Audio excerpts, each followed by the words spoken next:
ഇന്നത്തെ ഏറ്റവും പുതിയ വീഡിയോയിലേക്ക് ഇവർക്കും സ്വാഗതം. നാളെ ഓഗസ്റ്റ് 15 ഒരുപാട് സിനിമകൾ തിയേറ്ററുകളിലേക്ക് എത്തുന്നു. അതിൽ ആദ്യ ദിവസം റെക്കോർഡ് കളക്ഷൻ നേടിയെടുക്കുമെന്ന് ഉറപ്പാക്കപ്പെട്ട സിനിമയാണ് സ്ത്രീ 2. ബോളിവുഡിൽ നിന്നും ഹിന്ദിയിൽ നിന്നും നാളെ തിയേറ്ററുകളിലേക്ക് എത്തുന്ന ചിത്രത്തിൽ ശ്രദ്ധ കപൂർ, രാജ്കുമാർ റാവു, പങ്കജ് ത്രിപാഠി തുടങ്ങിയവരൊക്കെ പ്രധാന റോളുകളിലെത്തുന്നു. ഒരു ഹൊറർ ത്രില്ലർ വിഭാഗത്തിൽപ്പെടുന്ന സിനിമയ്ക്ക് ആദ്യ ദിവസം ലോകമെമ്പാടും നിന്നായിട്ട് 50 കോടിയിലേറെ കളക്ഷൻ വരുമെന്നാണ് ഇപ്പോഴത്തെ ട്രാക്കേഴ്സ് പുറത്തുവിടുന്ന റിപ്പോർട്ട്. സ്ത്രീ 2 എന്ന സിനിമയുടെ ആദ്യ ഷോ ഇന്ന് രാത്രിയോടെ പ്രീമിയർ ഷോസ് എല്ലാം തന്നെ ആരംഭിക്കും. 9:30 സിനിമയുടെ പ്രീമിയർ ഷോസ് ഇന്ത്യയിൽ ആരംഭിക്കുന്നത്. എന്തായാലും സ്ത്രീ 2വിന്റെ ആദ്യ പ്രതികരണങ്ങൾ കൃത്യമായിട്ട് അറിയാനായിട്ട് പ്രേക്ഷകർ കാത്തിരിക്കൂ. മലയാളത്തിൽ നിന്നും നാളെ റിലീസ് ചെയ്യുന്ന പ്രധാനപ്പെട്ട സിനിമ നുണക്കുഴിയാണ്. ജിത്തു ജോസഫിന്റെ സംവിധാനത്തിൽ ബേസിൽ നായകനെത്തുന്ന സിനിമയുടെ ട്രെയിലറിനെല്ലാം തന്നെ നല്ല അഭിപ്രായങ്ങളാണ് ലഭ്യമായത്. ഓൺലൈൻ ബുക്കിംഗ് നോക്കുകയാണെങ്കിൽ മണിക്കൂറിലെ മികച്ച ടിക്കറ്റ് വിൽപ്പനയും സിനിമ ബുക്ക് മൈ ഷോയിൽ നേടിയെടുത്തിരിക്കുകയാണ്.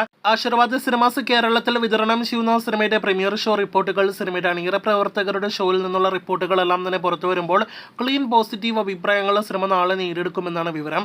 അപ്പോൾ കാത്തിരിക്കാം നുണക്കുഴി എന്ന സിനിമയുടെ അഭിപ്രായങ്ങൾ കേട്ട്, ഒപ്പം സിനിമയുടെ ബോക്സ് ഓഫീസ് പ്രകടന റിപ്പോർട്ടുകൾ കേട്ട്. ഒരുപറ്റം യുവാക്കൾ പ്രധാന റോളുകളിലെത്തുന്ന ഏറ്റവും പുതിയ മലയാളം സിനിമയാണല്ലോ വാഴ. ചിത്രം നാളെ റിലീസ് ചെയ്യുന്ന സിനിമകളിൽ നുണക്കുഴി കഴിഞ്ഞാൽ മികച്ചൊരു ബുക്കിംഗ് കേരളത്തിൽ നേടിയെടുത്തുവെന്നാണ് ബുക്ക് മൈ ഷോ ബുക്കിംഗ് സ്റ്റാറ്റസിൽ നിന്ന് വ്യക്തമാകുന്നത്. കഴിഞ്ഞ 24 മണിക്കൂറിൽ 5000-ലധികം ടിക്കറ്റുകൾ സിനിമയുടേതായിട്ട് വിറ്റഴിക്കപ്പെട്ടിട്ടുണ്ട്.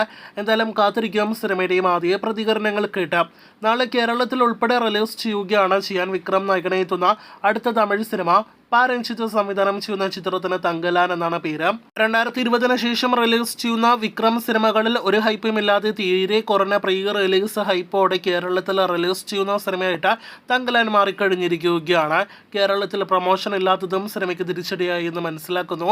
കേരള ബോക്സ് ഓഫീസിനെ സംബന്ധിച്ചാണെങ്കിലും ലോകമെമ്പാടുമുള്ള ബോക്സ് ഓഫീസിനെ സംബന്ധിച്ചാണെങ്കിലും ഈ ബിഗ് ബഡ്ജറ്റ് സിനിമയ്ക്ക് ആദ്യ ദിവസത്തെ അഭിപ്രായങ്ങൾ ഏറെ നിർണായകമാണ്.